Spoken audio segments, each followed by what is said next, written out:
You clearly she's not remembering who they let out to get her back. The merchant of death. The merchant of death.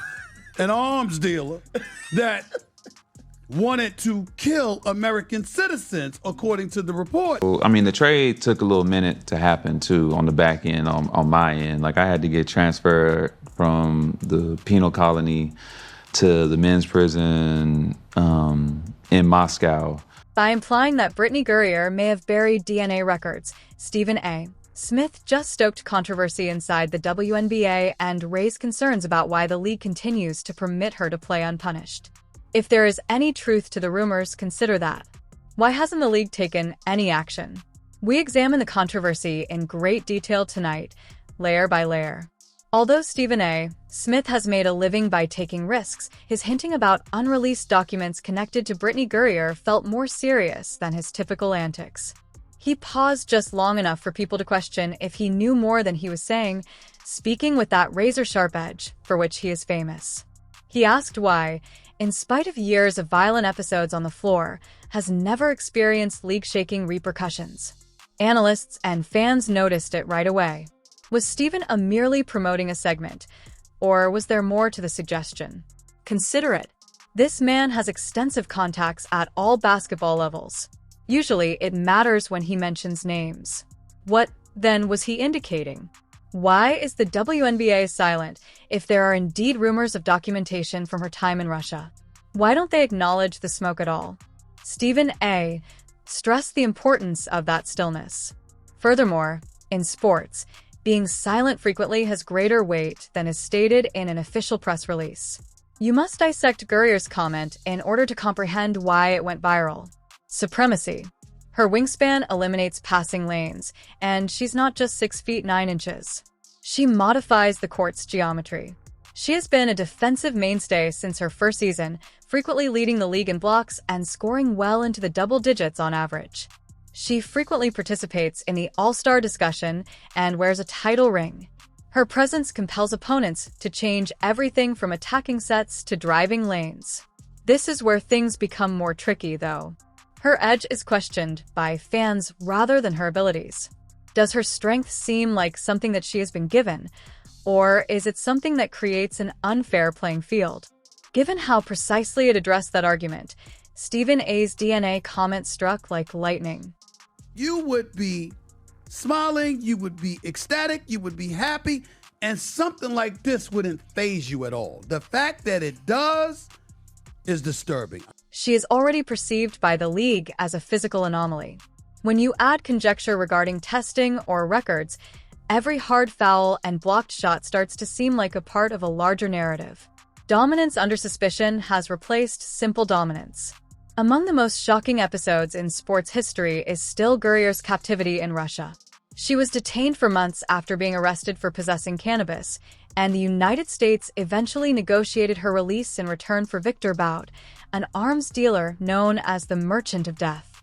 Global audiences were surprised by the swap.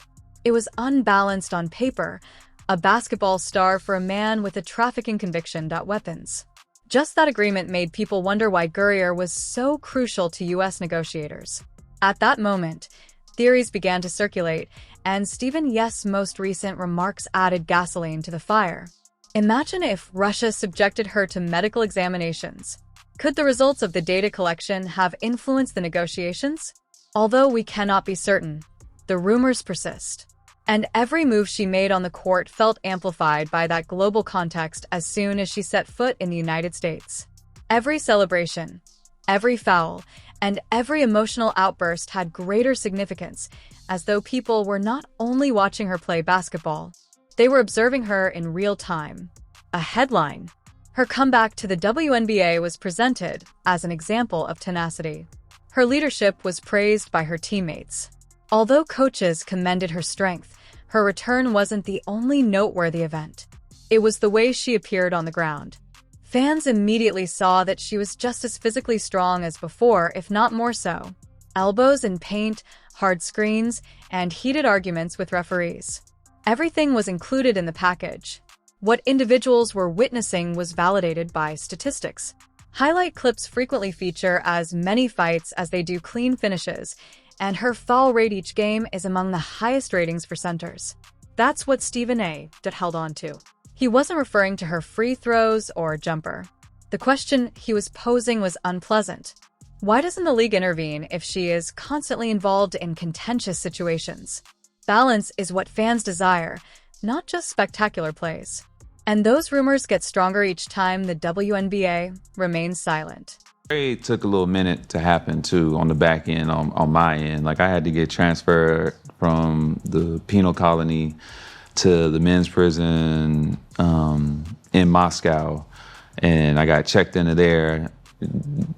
I knew I was getting traded, but the way they were treating me and their one little last play to terrorize me or mess with me, because when they were checking me in, they had me stripped down butt naked in front of a room of like probably about 7, 8 men.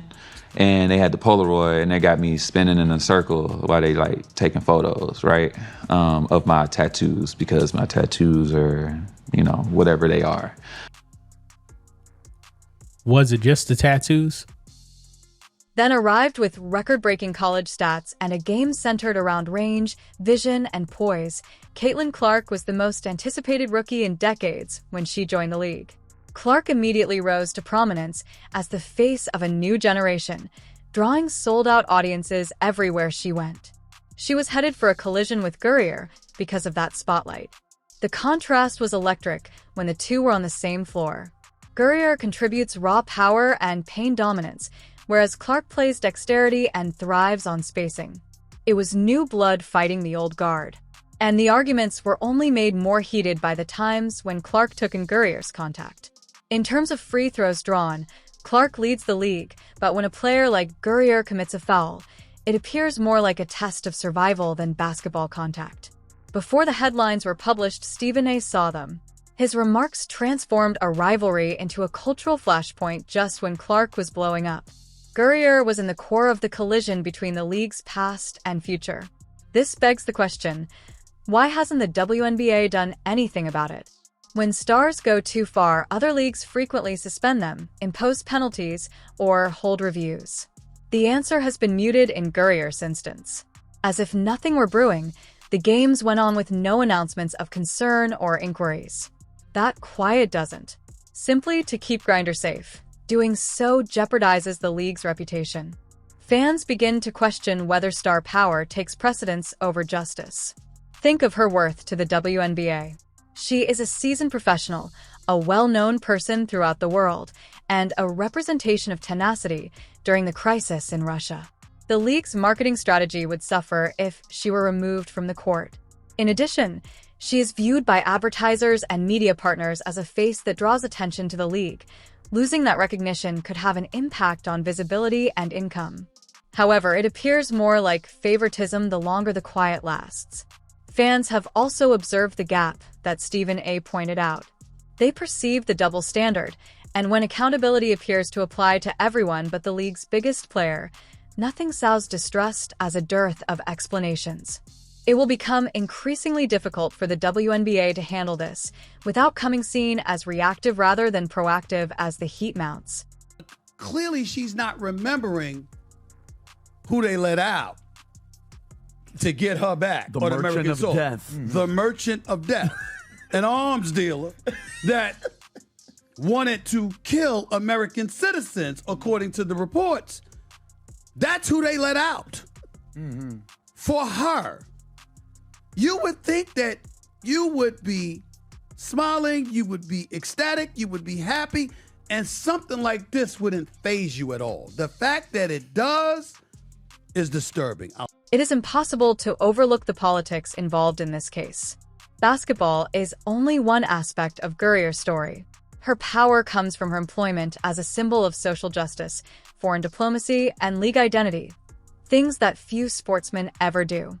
Additionally, organizations are cautious when a player has that much cultural clout. The WNBA is aware that removing her or even severely punishing her may cause a response that would overshadow the sport. For this reason, rumors of protections start to circulate. Not all of Stephen A's questions were directed at Gurrier. He was wondering if the league is powerful enough to control its own players. Each game she playing without repercussions gives the impression that players, not commissioners, are in charge, and that kind of narrative can quickly get out of hand.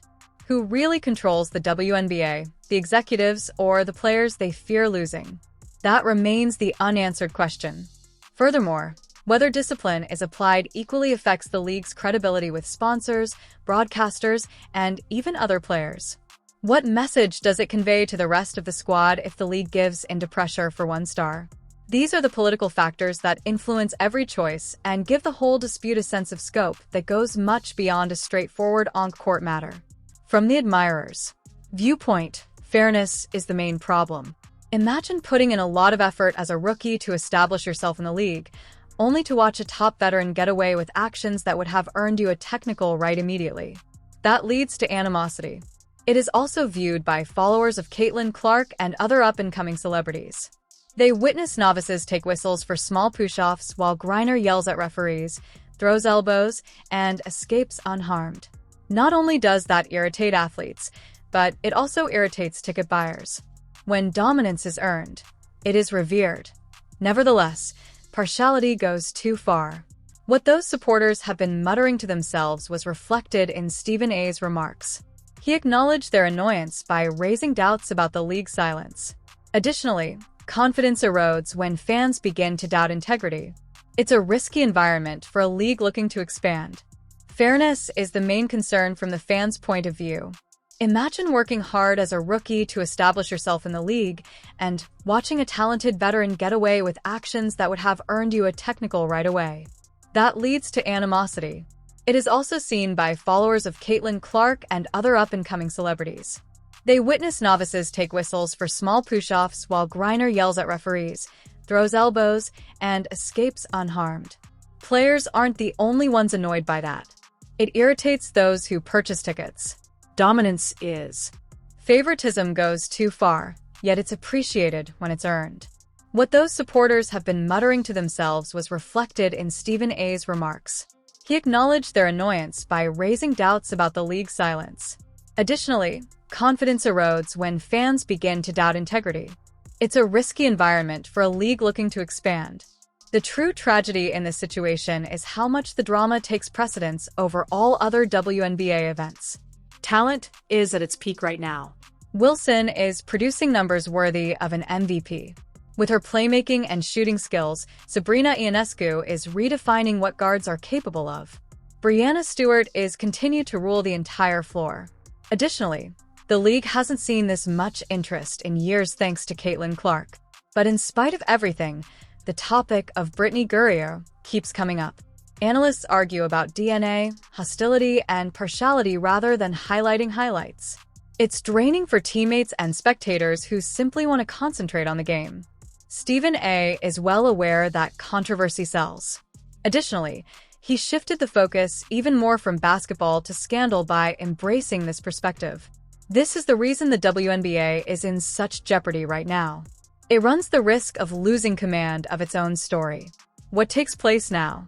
If Stephen A is correct and the WNBA stands on a precipice because of records that the public hasn't seen, there is a limit to silence. Whatever the truth is, it will eventually surface. The league will have to decide between preserving its integrity and defending a star when fans want openness. Gurrier, meantime, isn't giving up. She is still passionate and unrepentant in her game. Every foul, every altercation, and every collision in the paint are scrutinized. Will this turn out to be the most significant scandal in league history, or will it subside like a new round of rumors? We were left on a cliffhanger by Stephen A. The WNBA is currently torn between accountability and star power, treading a fine line that can break at any time. What do you believe the league should do at last? Or should we let Brittney Gurrier's game do the talking?